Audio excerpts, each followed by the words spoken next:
Yan, wala kasi kaming aso guys, kaya dinediretso namin doon sa basurahan yung mga kaning baboy. Yung mga hinugas, diretso sa basurahan. Wala kaming aso, wala kaming baboy, wala kaming alaga kasi may baby. Ingat-ingat. Ingat-ingat ka mga hayop kasi pag makakagat na ko, hirap talaga pag makakagat mo. Aso, meron pang karton kakagit sa aso nila, sila pang magagalit.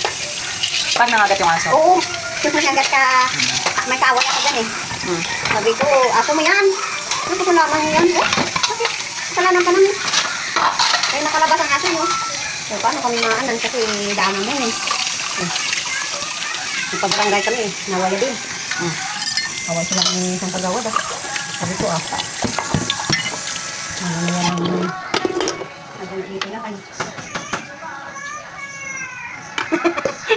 Busog ako kasi. Hinahingal ako kung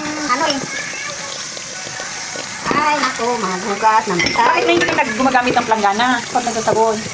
Dapat may planggana. Yung planggana natin dyan Ginalita ko na lang yan. Gastos mo yan sa Correct? sa sabon. Hindi mo diretso lang sana doon sa planggana lahat.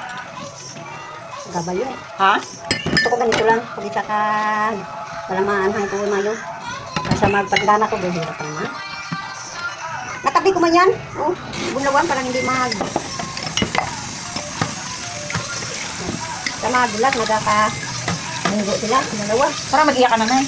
Ha? Parang mag-iyak ka na. Busog ako. Wala masasinipan dito. Ay, nako, buhay. Ito ang buhay ng mahihirap. Kayod ng kayod. Sabi nila. Sige lang. Oh, ano na lang yung pinupost mo. Ay, hindi nila alam. Kahit na ganyan lang yan. Kumikita yan. Bakit maganda naman ang kumo? Hindi ba? Yung iba ba?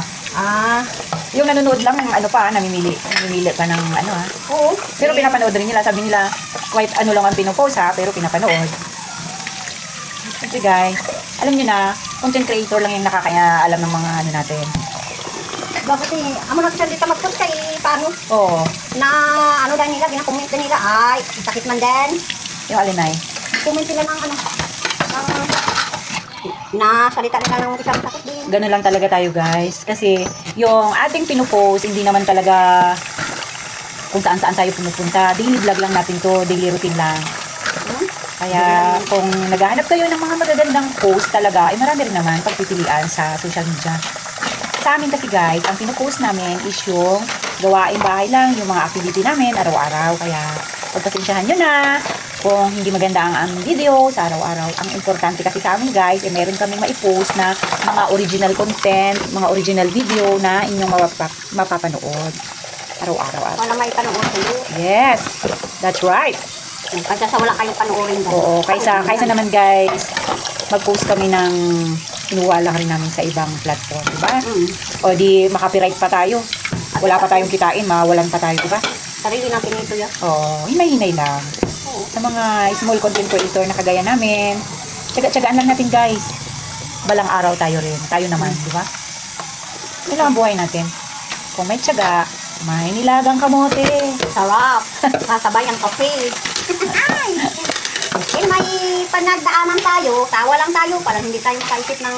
Anong panagdaanan? Anong panagdaanan mo na eh? Ay, mga problema natin. Hindi natin Isipin. Oo, isipin. Na lang natin. Ipos-pos. Para wala ang ating mga problema. Madalangin na lang tayo sa Panginoon. Para wala tayong Ang problema. lalim naman yan ang mga sinasabi mo na. Oo. Mawala naman pag mga ganun kayo. Diba? Oo. Iyan mo na lang sa taas. Ay, sus, maliwag kayo sa kasing-kasing mo. Para mawawala ang problema mo. Kasi sa isipin mo nga. Parang naiiyak na ako na sa mga sinasabi mo na. Sige guys, hanggang dyan lang muna guys. Naiiyak na ako guys.